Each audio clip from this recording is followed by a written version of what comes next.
তাৰিখে এডিআই 2.0 দ্বিতীয়টো এক্সাম হ'ব গৈ আছে যোনটো 15 তাৰিখে আপোনালোকে গম পাই চাগে 15 তাৰিখে যোনটো এক্সাম হৈ গৈছিলে ঠিক আছে 15 ছেপ্টেম্বৰ তাৰিখে তাৰে ওপৰত ভিত্তি কৰি আপোনালোকক মই মেথছৰ কেইটামান মানে টপিক ক'ব বিচাৰিছোঁ যিটো আপোনালোকৰ যোনটো 29 তাৰিখ এক্সামত হ'ব গৈছে 29 ছেপ্টেম্বৰত যোনটো এক্সাম হ'ব এইটো 100% ইয়াৰ পৰাই মানে বন্ধুসকল ৰিলেট কৰি মেথছবোৰ আহিব 100% চিউৰিটি ক'ব পাৰি কাৰণ মই 15ৰবোৰ ফুল এনালাইচিছ কৰি পেলাই আপোনালোকক ডাটাটো দিব বিচাৰিছোঁ পোনপ্ৰথমে মই দেখা পাইছিলোঁ যে তাত কিছুমান আপোনালোকৰ পাৰ্চেণ্টেজৰ মেথছ কিছুমান দিছিলে পাৰ্চেণ্টেজৰ মেথছ আছিলে ঠিক আছে না নেক্সট আপোনালোকৰ কিছুমান মানে ৰুট থকা মেথছবোৰ দিছিলে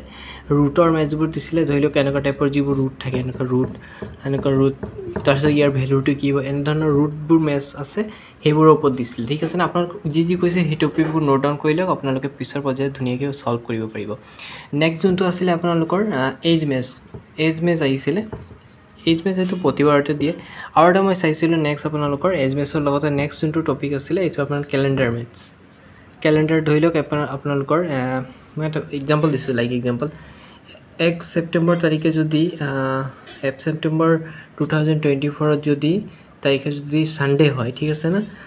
2 ছেপ্টেম্বৰ 2025 কি দিন হ'ব ছানডে হ'ব না মনডে হ'ব না কি হ'ব এইটো আপোনালোকে ফাইন কৰিব লাগিব এনেধৰণৰ কুৱেশ্যনবোৰ দেখা পোৱা গৈছিলে নেক্সট যোনটো টপিক আছিলে আপোনালোকৰ এইটো জিকেৰ ক্ষেত্ৰতে ক'ব বিচাৰিছোঁ জিকেৰ ক্ষেত্ৰত মই ক'ব বিচাৰিছোঁ স্পৰ্টৰ ওপৰত 100% চিয়ৰিটি কুৱেশ্যন আহিছিলে আৰু এইবাৰো দিব আৰু মেক্সিমাম মই কি চাইছিলোঁ যোনটো এডিআৰ আপোনালোকৰ 15 তাৰিখে এক্সামটো হৈছিলে মেক্সিমাম কুৱেশ্যন তাত আপোনালোকৰ জিঅ'গ্ৰাফি দেখাব পোৱা গৈছিলে সেইকাৰণে আপোনালোক কি 15 ছেপ্টেম্বৰ যোনটো এক্সাম আছে জিঅ'গ্ৰাফি লেভেলটো অলপ গুৰুত্ব দিবলৈ চেষ্টা কৰক কাৰণ বন্ধুসকল মই চাইছিলোঁ মেক্সিমাম আপোনাৰ জিঅ'গ্ৰাফি লেভেল আৰু জিঅ'গ্ৰাফি লেভেলবোৰ ক'ৰ পৰা দিছিলে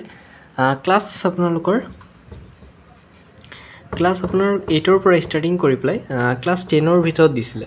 জিঅ'গ্ৰাফি লেভেলবোৰ যিবোৰ কুৱেশ্যন আছিলে গতিকে ইয়াৰ ক্ষেত্ৰত আপোনালোকে যদি পাৰে আছামীয়াৰ বুকটো অকণ চাব পাৰে তাৰ ক্ষেত্ৰতো জিঅ'গ্ৰাফিকেল বিভিন্ন মানে কুৱেশ্যনবোৰ থাকে এইবোৰ আপোনালোকে চাব পাৰিব যিহেতু এদিন সময় আছে আমাৰ হাতত গতিকে এই টপিকবোৰ কভাৰ কৰিবলৈ চেষ্টা কৰক ঠিক আছে বন্ধুসকল নেক্সট ইংলিছ গ্ৰামাৰ ক্ষেত্ৰত আপোনালোকে অলমষ্ট গম পাই চাগে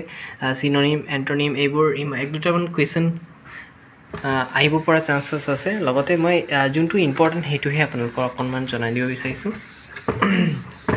আজি আপোনালোকক সম্পূৰ্ণকৈ কভাৰ কৰি দিম মই এডিআৰ 2.0 যোনটো 29 তাৰিখে এক্সামটো হ'ব গৈ আছে তাৰ টপিকবোৰ 100% আপোনালোকে চাব পাৰিবই কাৰণ 15 তাৰিখে যোনটো এক্সাম হৈছিলে তাৰ ওপৰত এনালাইচিছ কৰি পেলাই ফুল ডিটেইলছ আপোনালোকক 2029 যোনটো তাৰিখে এক্সাম হ'ব সেই মানে এনালাইচিছ মতে আপোনালোকক জনাব বিচাৰিছোঁ ঠিক আছে নেক্সট যোনটো টপিক থাকিব আপোনালোকৰ ইংলিছৰ ক্ষেত্ৰত মই চাইছোঁ এইবাৰ কি আছিলে ফিছৰ সুধিছিলে ফিছৰ মানে এক গোটটোক কি কৰিছিলে স্কুল বুলি কোৱা হৈছিলে বহুতে ভুল কৰিছিলে স্কুলটোতো হ'বই নোৱাৰে বুলি বহুতে ভুল কৰিছিলে কিন্তু ইয়াৰ ৰাইট এনচাৰ স্কুল আছিলে তো ইয়াৰ ক্ষেত্ৰত বহুতে বন্ধুসকলে ভুল হৈছিলে আৰু আপোনালোকে পাৰাচাতে ধৰি লওক ডগৰ যোনটো গোট থাকে ডগৰ যোনটো গেং থাকে সেইটো কি কোৱা হয় তাৰপিছত আপোনালোক ধৰি লওক ডিয়াৰ বহুতো হৰিণা একলগত আছে ডিয়াৰ আছে তাৰ গোটটো কি কয় ধৰি লওক আপোনাৰ গোটেইকেইটা কাও একলগত আছে তাক কি কয় মানে একলগত যোনটো গোট থাকিলে কি বুলি কয় সেইবোৰ আপোনালোকে ঠিক কৰিব মানে এইবোৰ জানিব লাগিব আৰু এইবোৰ আপোনালোকে যিমান পাৰে ভিডিঅ'টো কেইটামান চাই ল'ব পাৰিব ইয়াৰ ওপৰত মানে 100% থাকিব বন্ধুসকল কৈছে নেক্সট আপোনালোকৰ এইবাৰ যোনটো মেথছ থাকিব বহুতে কৈছে দাদা এইবাৰ টাফ থাকিব নেকি হয় অলপ টাফ থাকিব কাৰণ আপোনালোকৰ যোনটো এইবাৰ যোনটো এক্সাম হ'ব গৈছে এইটো যিহেতু BSc লেভেল বা BA লেভেল